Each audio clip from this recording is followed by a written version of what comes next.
This channel does not promote any violent, harmful, or illegal activities. All content provided by this channel is meant for an educational purpose only.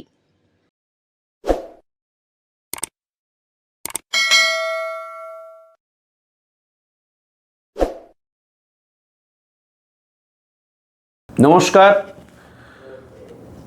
আমি অভিজিৎ।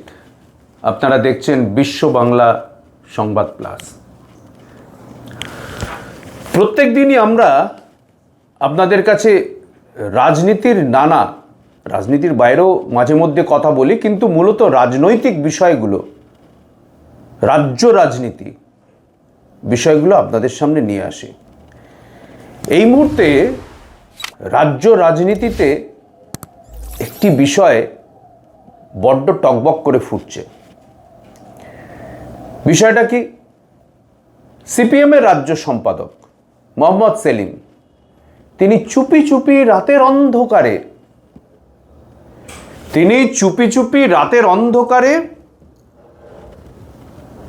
বৈঠক করতে গেলেন হুমায়ুন কবিরের সঙ্গে। ভাবুন, সিপিএমের অবস্থাটা কোন জায়গায় এসে দাঁড়িয়েছে। এরা একটা আসন পাওয়ার জন্য হুমায়ুন কবিরের সঙ্গে বৈঠক করতে যাচ্ছে রাতের অন্ধকারে চুপি চুপি। দেখুন, সেলিম সম্বন্ধে নানা কথা আছে। সেলিম যে সম্প্রীতির রাজনীতি করেন এমন দাবি তিনিও নয়, সিপিএমও বোধহয় করতে পারবে না। সেলিম বেছে বেছে সেই কেন্দ্রগুলোতে প্রার্থী হন যে কেন্দ্রগুলো হচ্ছে মুসলিম অধ্যুষিত, সেই কেন্দ্রগুলিতে প্রার্থী হন যে কেন্দ্রগুলি মুসলিম অধ্যুষিত। এবারে সেলিম তার হচ্ছে যে নানা জবাব দিতে পারেন, নানা যুক্তি দিতে পারেন, সিপিএম দেবে। এসব যুক্তি তর্ক সব হচ্ছে ঊর্ধ্বে উঠে গিয়েছে এই বিষয়গুলো। সেলিম যে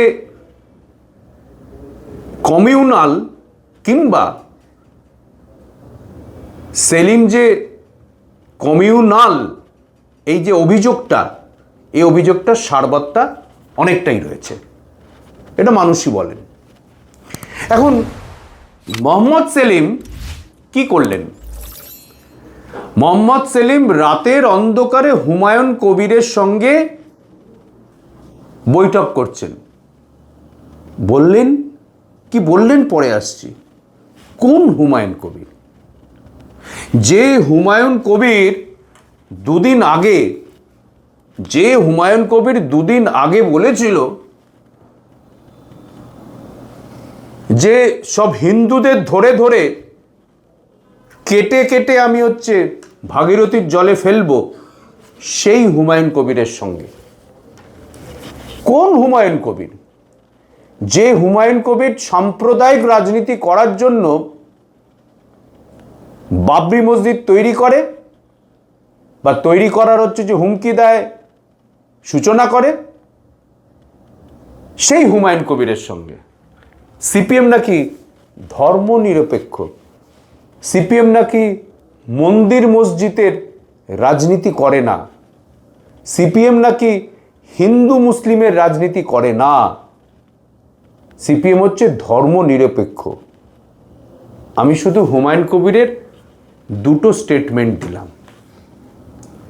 তিনি বলছেন যে হিন্দুদের কেটে আমি ভাগীরথীর জলে ফেলবো, আর একটা ভাবুন, যে হুমায়ুন কবির এই ধরনের স্টেটমেন্ট দেন, যিনি কার্যত সম্প্রীতি নষ্ট করতে ঔদ্ধত্যের বুলি আওড়ান,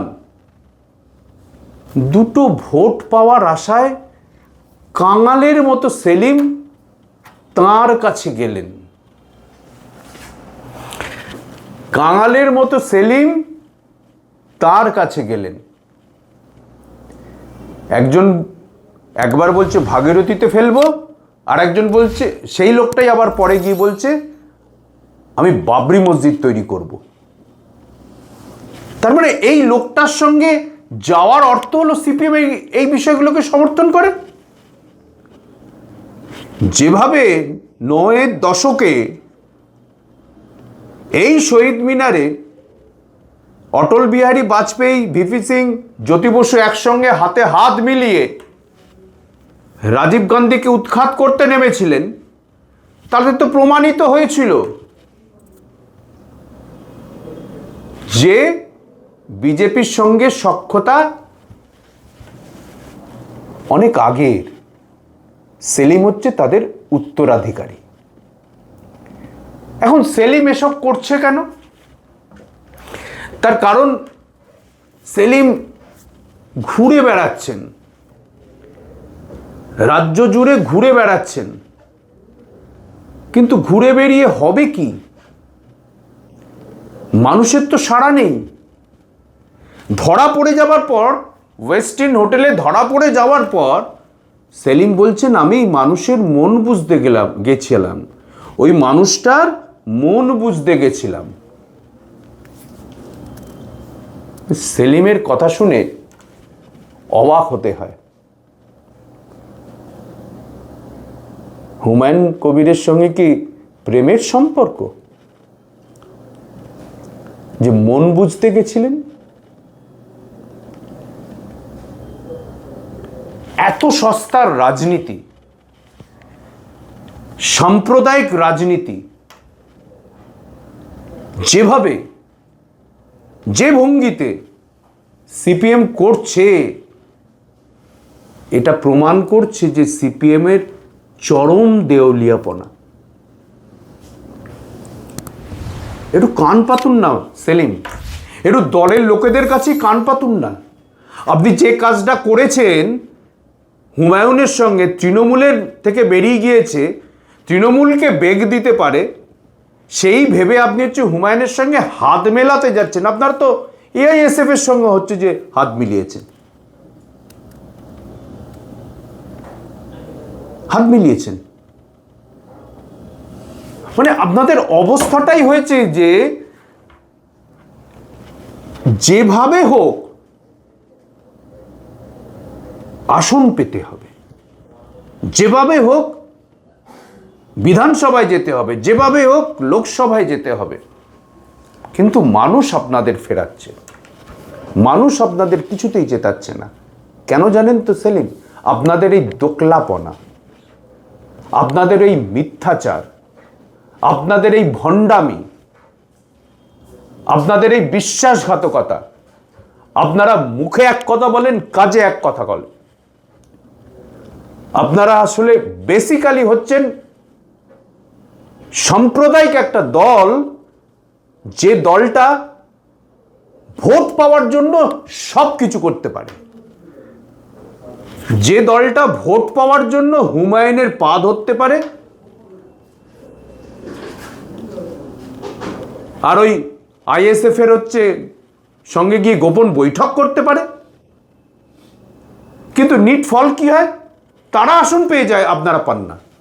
ভাবুন আপনাদের অবস্থাটা। ফলে যে পর্যায়ে এসে বাম রাজনীতি এই মুহূর্তে দাঁড়িয়েছে, সে তো নয় শূন্যতেই ছিল। কিন্তু মোহাম্মদ সেলিম যে পথে দলকে এগিয়ে নিয়ে যাচ্ছেন, সামনের দিকে তাকাচ্ছেন, তাতে পরিষ্কার 26-এর ভোটে শুধু ভরাডুবি নয়, মহাশূন্যে ভাসবে। সিপিএম বলে কোনো একটি দল ছিল, কোনো এক সময়, once upon a time there was a king, আমরা ছোটবেলায় পড়েছিলাম। ঠিক সেরকম once upon a time there was a political party named communist party of মার্ক্সবাদী, কোনো এক সময় শোনা যাবে। তার কারণ আপনারা ভোটের জন্য এত নিম্নগামী, এতটা মানুষকে বোকা বানানোর চেষ্টা করছেন, যে মানুষ কিন্তু আপনাদের এই চরিত্রটা পরিষ্কার বুঝে গিয়েছেন। মোহাম্মদ সেলিম, যেভাবে আপনারা সাম্প্রদায়িক শক্তির সঙ্গে হাত মেলান, যেভাবে আপনারা রাজ্যের সম্প্রীতিকে নষ্ট করার চেষ্টা করেন, যেভাবে আপনারা তৃণমূলের বিরোধিতা করতে গিয়ে যে সমস্ত শক্তির সঙ্গে হাত মেলান, একটা দিকে হচ্ছে পরিষ্কার হয়ে গেছে, বরং পরিষ্কার হয়ে গেছে শুধু বলবো না, বরং সেলিম একটা জিনিস হচ্ছে আপনি এই হুমায়ুন কবিরের সঙ্গে বৈঠক করে পরিষ্কার করে দিলেন, সেটা হলো এটাই যে সিপিএম আসলে কোনো নীতি নৈতিকতা নেই। ভোটের রাজনীতি করে, ভোটে জেতার জন্য সব ধরনের পদক্ষেপ করতে তৈরি। ফলে আপনারা দয়া করে জ্যোতি বসু, প্রমোদ দাশগুপ্ত কাকাবাবুর নাম সামনে আনবেন না, দয়া করে আনবেন না। কোন হুমায়ুনের কাছে গেছিলেন? যে হুমায়ুনকে আপনারা জানেন বিজেপি ফিট করছে, টাকা দিচ্ছে, ওস্কাচ্ছে, এমনকি তাদের হোটেলে পর্যন্ত থাকছে। তাদের হোটেল মানে যে হোটেলটা হচ্ছে বিজেপির নেতারা এলে থাকেন, বৈঠক করেন, সবটা জানেন আপনারা, আর জেনেও এই কাজটা করছেন।